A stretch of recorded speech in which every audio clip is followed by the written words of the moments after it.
ini kan tokoh dua ini kan semua pernah dekat dengan Gus Dur. Kenangan-kenangan apa yang membekas sampai sekarang tentang Gus Dur gitu, mulai teladan sampai keramat nih ya. Kita kan NU ya perlu ada cerita keramat. Kan beliau berdua. Gus Dur itu keramatnya satu, nggak pernah mikirin uang. Bisa diceritakan? Ya nggak mikirin uang. Nah Gus Dur kemana-mana nggak butuh uang, nggak ada yang ngurus. Ada yang nyambut. Tapi Gus Dur selalu dapat uang. Tapi ketika dapat uang juga nggak mikir. Kiai kantong bolong. Pernah menyaksikan di mana misalnya? Ya bukan menyaksikan, kalau saya dikasih ya. Tolong diantar ke siapa? Diantar kemana? Pernah.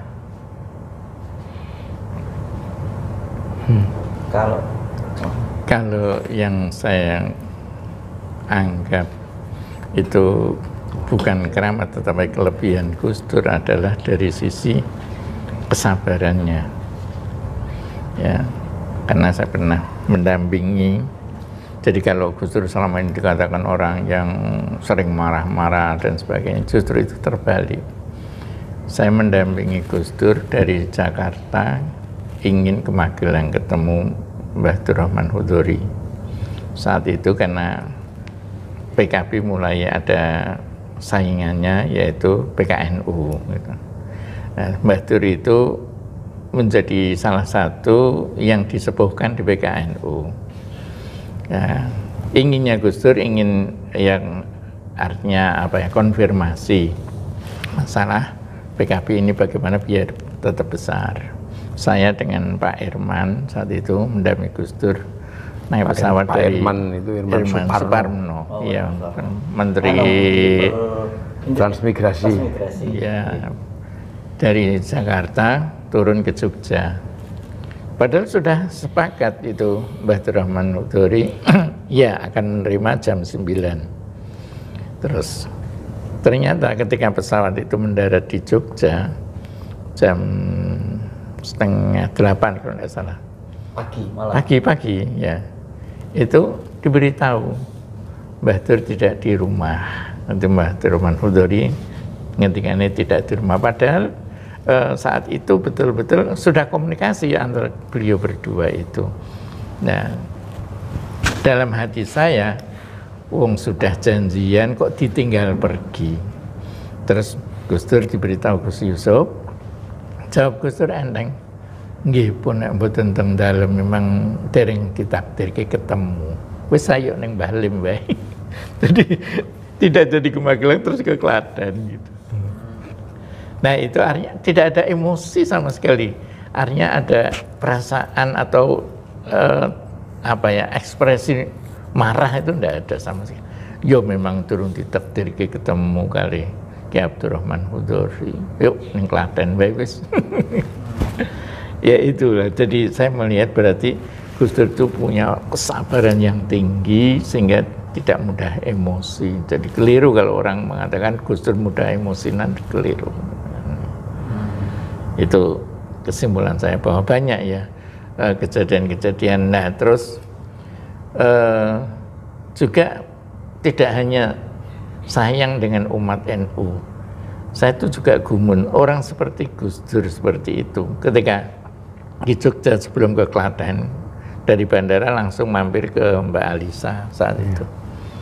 Itu nyun sewu, walaupun dia mungkin ya makfuful ain ya, tidak bisa melihat, tapi bisa ngomong putranya Mbak Alisa itu bisa dijak guyonan, bisa dibopong, bisa. Ya Allah, saya kok bisa seperti itu Gus Dur ya.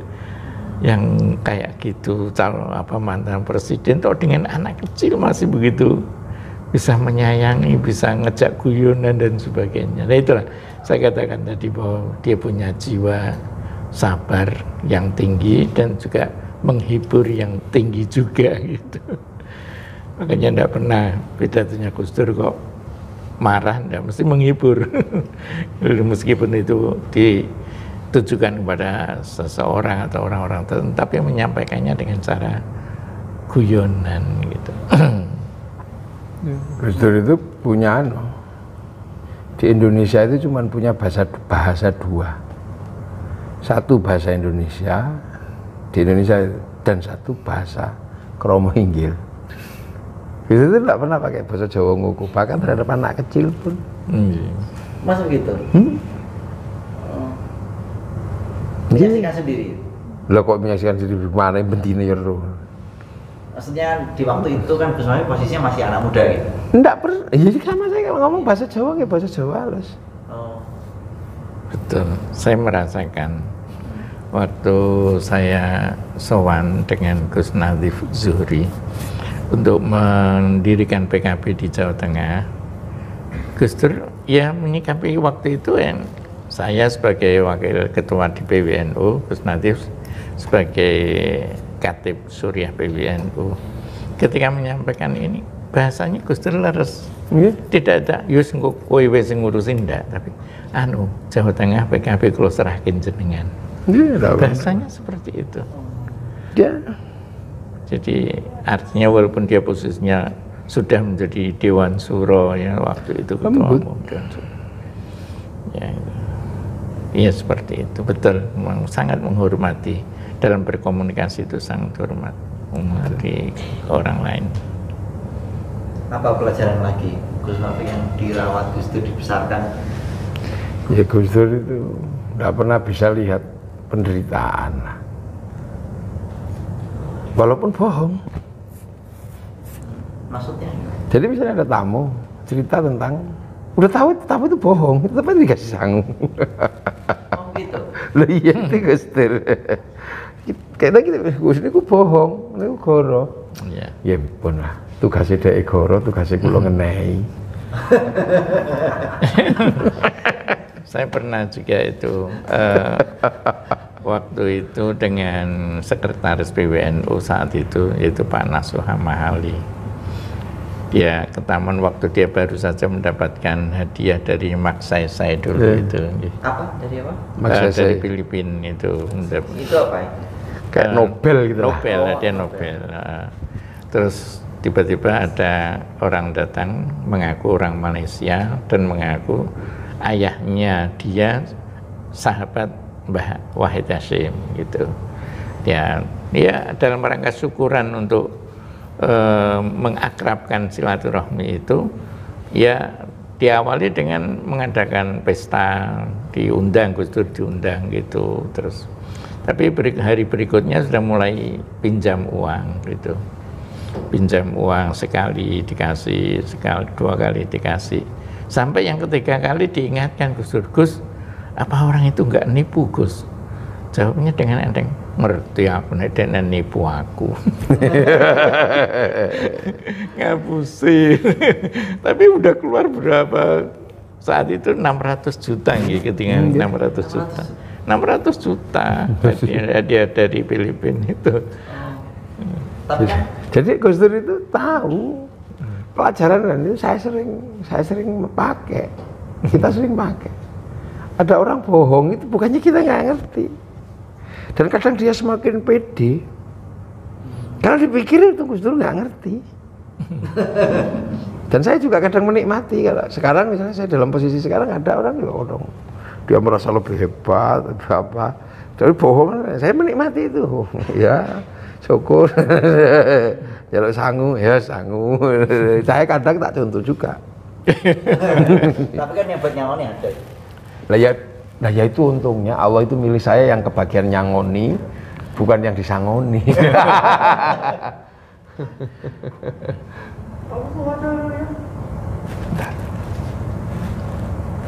5 menit. Ya. Nah, itu Dewan Suro.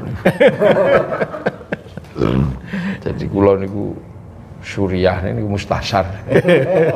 Ya itu jadi ada satu ketika ada dukun terkenal di Jawa Timur. Kalau ceritanya panjang dan lucu ya. Tapi nggak saya tak ceritakan lucunya. Nggak diceritakan lucunya. Nggak mau lucu itu. Ya. Jadi kalau ada orang sana itu dia modelnya kesurupan itu. Nanti ada penerjemahnya. Nah penerjemahnya dia ngomong minta sapi. Satu ketika saya sama Gus Im, adik yang paling kecil, minta ke sana itu, nggak denger, kata Gus Im. Terus dukunnya semakin, kata penerjemahnya minta sapi, enggak saya nggak dengar sendiri. Iya sapi, kata dukunnya itu nama iya sapi. Nah, udah tahu lah kita itu bohong gitu ya. Nah satu ketika kita diutus itu tuh bawain uang. Yang utus Gus? Kasihkan. Padahal kita cerita itu dukun palsu. Nggak apa-apa, waktu kasih DE itu dukun palsu. Nah itu pernah. Ya kayak begitu jadi. Bukannya nggak tahu, nah itu kan lebih berbahaya lagi. Si dukun palsunya menjadi merasa lebih benar. Jadi kadang itu kasihan juga, makanya. Bukannya kita itu nggak ngerti, saya itu belajar banyak. Tapi kayak begituan hanya dinikmati Gus Dur kepada orang yang menipu Gus Dur, bukan menipu negara. Bukan, saya nggak ngerti. Ada wilayah transendental lah. Yang memang dia juga nggak bisa mengelak sebagai orang harus nipu. Gus Dur juga nggak bisa mengelak sebagai orang yang harus memberi. Itu ada, itu bisa diceritakan, itu ada wilayah-wilayah yang sangat spiritual gitu lah. Itu maksud saya itu bukan kemudian semata-mata, tapi ada di atas itu ada lagi. Itu wilayah-wilayah. Terhadap pengkhianatan negara, sikap Gus Dur berbalik. Oh beda kayak terhadap bagaimana marah beliau kalau ada orang yang ini kemudian gampang dipecat gitu. Ya makanya mau dipecati kan waktu itu. Tapi Gus Dur keduluan. Gus Dur yang dipecat.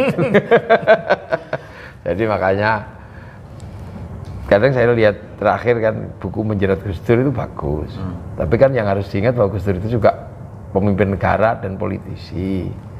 Jadi sebenarnya kayak Akbar Tanjung menjerat, Fuad Bawazir menjerat itu ya.